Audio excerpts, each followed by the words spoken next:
Hi, Haunted Family, and welcome back. I have a nice collection of stories for you today. So sit back and enjoy the show.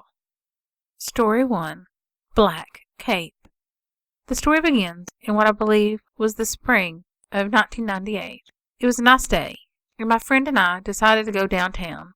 At this time, I was working at a historic site as a tour guide.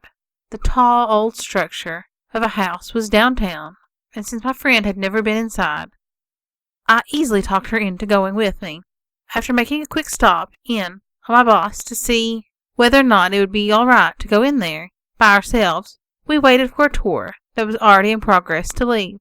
Now let me make it clear, no one had ever reported anything strange or ghostly happening in the house, which was 120 years old at the time, though many had attested to weird feelings that they would get when they were there at night, or when they were alone.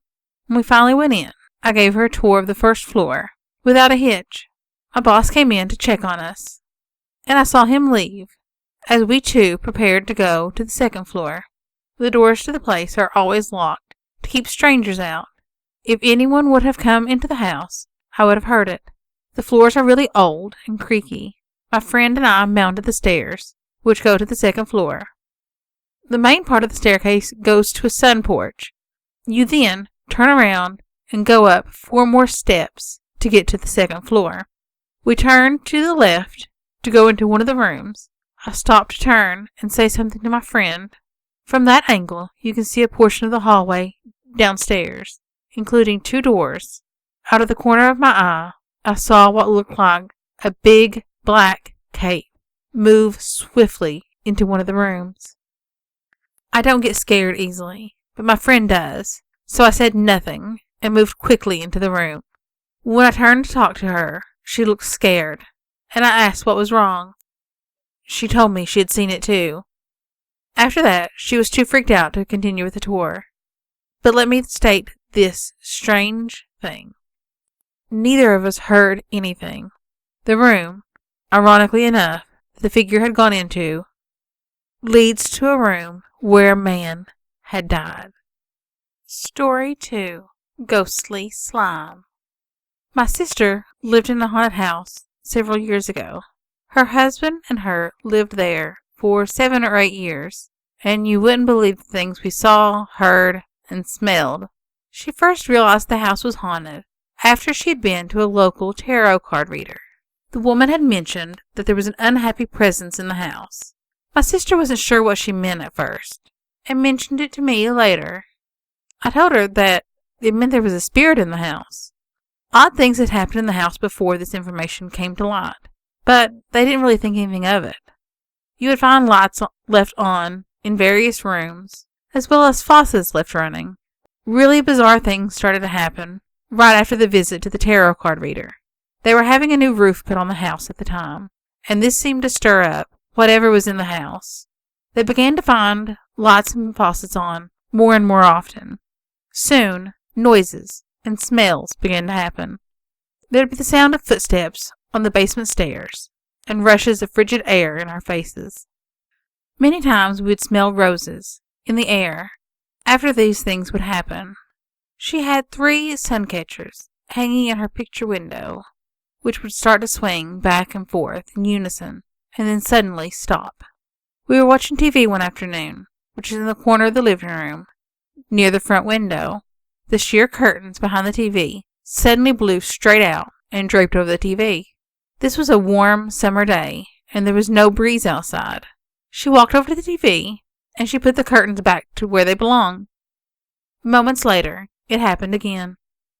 She moved the curtain back several more times, only for it to continue to happen. I said it must not want us to watch TV. When I said that, this 12-inch teddy bear, sitting on a little wooden stool, flipped up in the air and landed in the middle of the living room. I then said, so who's going to go pick that up? My sister said that she would, and put the teddy bear back on the wooden stool. Her husband worked 3rd shift, so my sister was alone overnight. After a while, loud pounding started on the floors and walls, at the foot of her bed. I told her I didn't know how she could stand to be there by herself, with all this going on. They had a priest come in, on several occasions to bless the house. Each time it was done, the smell of roses would fill the air, and things would quiet down for as long as 3 weeks, and then it would start back up all over again. One afternoon, the smoke alarm in the kitchen sounded off, and it wouldn't stop. She got the stepladder out to open it up, only to find that there was no battery in it. They put the house up on the market, but they didn't have much luck selling it. The strange things continued to happen, and it really began to affect my sister's emotional state. It didn't seem to bother her husband much, although he saw and heard many of the strange things as well. It got to the point where he wouldn't even mention what was happening to my sister, because it would only upset her more. They had a dog, which was also upset on many occasions as well. The dog was laying on the kitchen floor one afternoon, when suddenly it let out a yelp and ran into the living room shaking. A noise had scared the dog. We went out to the kitchen to investigate, and found a puddle of slimy, oozy stuff all over the kitchen counter. It was about 10 inches round, but it had no smell. It had almost an oily feel to the touch. Another time, my sister was cooking, and she went to get a cooking pot out of a lower cabinet, when a book they had bought on hauntings fell from a top shelf and hit her in the head. She picked the book up, laid it on the kitchen table. The cover of the book flipped open by itself, and there was more slimy stuff inside, same as before. When her husband got home, she opened the book and showed him the stain, but there was nothing there. It was gone. The most bizarre thing that happened to me was when I heard a voice. I was sitting on the couch, watching TV. Suddenly, I had the strange feeling that someone was watching me. I put the TV on mute, and I sat there a moment, still feeling like I was being watched. I said, "Is there anybody there?" To my shock and amazement, I got a reply. A faint female voice said, "Yes." Needless to say, I made a beeline out of that house and joined my sister in the backyard, where she was filling her bird feeders. She looked at me and said, "What's the matter with you? You look white as a sheet." I explained to her what had happened, and she got very upset and told me not to say anything to stir it up. They finally sold the house, and on the last day they were there, moving things out, things really went wild. My sister and I went down to the basement to pack things up. Her husband had left to take a load of stuff to their new house. Suddenly there was all kinds of footsteps upstairs, and the sound of slamming doors. I yelled upstairs to ask my brother-in-law if he was there. As soon as I did this, it went silent. We went upstairs and found nothing. I went downstairs one last time to get the last box. I bent down to pick the box up and was blasted with frigid air again. This was my last visit to the house until several years later. The house went up on the market again, less than 2 years after my sister had moved out. The realty company was having an open house, so my brother-in-law and I took a tour of the house. The moment you walked in, you could feel it in the air. The realtor mentioned that the current owner's dog refused to come within 50 feet of the house and would just sit in the backyard, staring at the house. We knew why, but we didn't say anything. Needless to say, it was one of the most bizarre things I've ever witnessed. Story 3. Full House. I live in Central Texas, and my mother-in-law, whose name is Alice, has been the unfortunate victim of living with 2 entities for the last 15 years or so. Let me tell you a little bit about Alice. She's really great. I would never trade her for anything. However, she's a real cleaner, and I mean this girl can clean. She knows where everything in her house is and is supposed to go. It drives her nuts if the slightest thing is out of order. You cannot wear your shoes on the carpet, lean against the walls, put anything in the refrigerator without wiping it off, no smoking, no drinking. They had their house built new, in a new up-and-coming subdivision back in 1984. It was a nice, all-brick, 2-story home, 4 bedrooms, 2.5 baths. The first experience came the day after they moved in. Alice and her oldest daughter, Lynn, had left to go clean their former home, leaving her husband, Matt, and her 2 younger daughters, Pam and Penny, at home. Both girls had crawled into bed with Matt, and shortly after, Matt heard someone downstairs, turning on the water and closing cabinets. He also heard them walking through rooms and on the stairs. Matt assumed that Lynn had not left with Alice and had went back to sleep.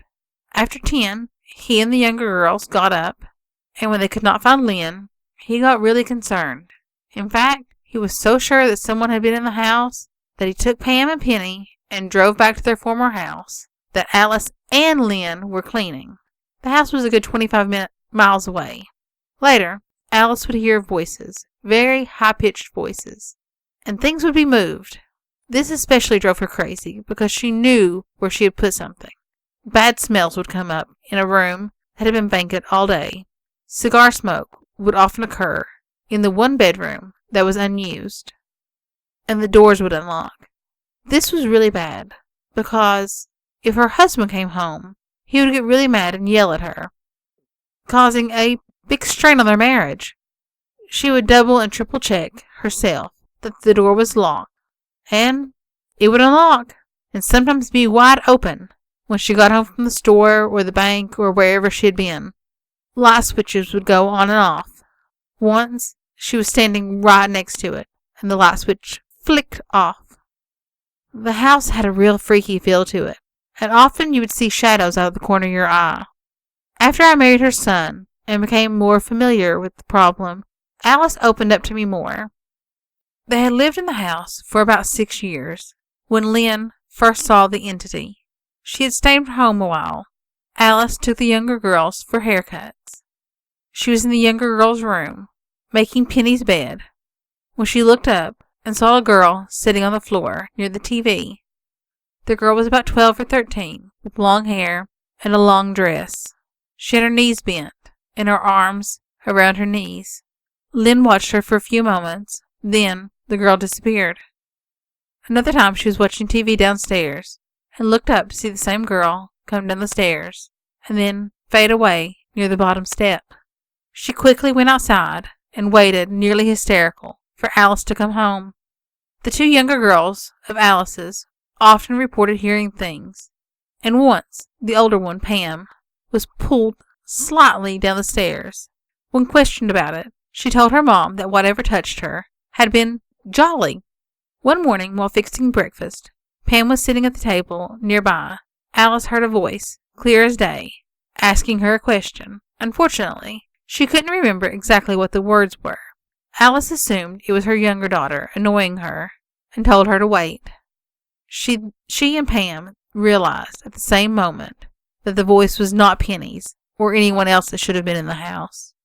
For a long time, the entity would awaken her at night by trying to get in bed with her and Matt. She would feel it crawl into bed, and the weight of it across her legs. She likened it to a toddler crawling into bed to sleep with her. When it would happen, she would lay still and wait for the feeling of the presence to go away. This happened sometimes several nights in a row, and then nothing for a long time. Sometimes her husband was aware of something, and sometimes he wasn't. He remained of the opinion that all of them, wife and girls, were nuts, and he refused to admit to having experienced anything at all in the house. Several times, while she was drawing her bath, she had one of those huge whirlpool tubs.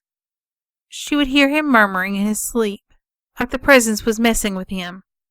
She was also awoke twice, and when leaning over to look at the clock, saw 2 girls laying on the floor. There was a night when she woke up and saw a red door hanging in the room.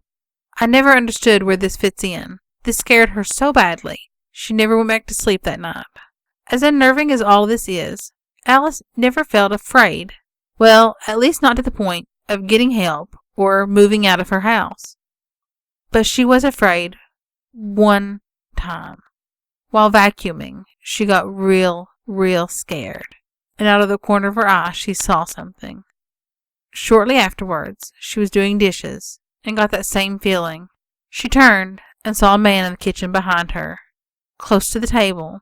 He was short, with short dark hair parted and combed over, dark-rimmed glasses, a mustache, and a blue work shirt, dark pants, and heavy black shoes.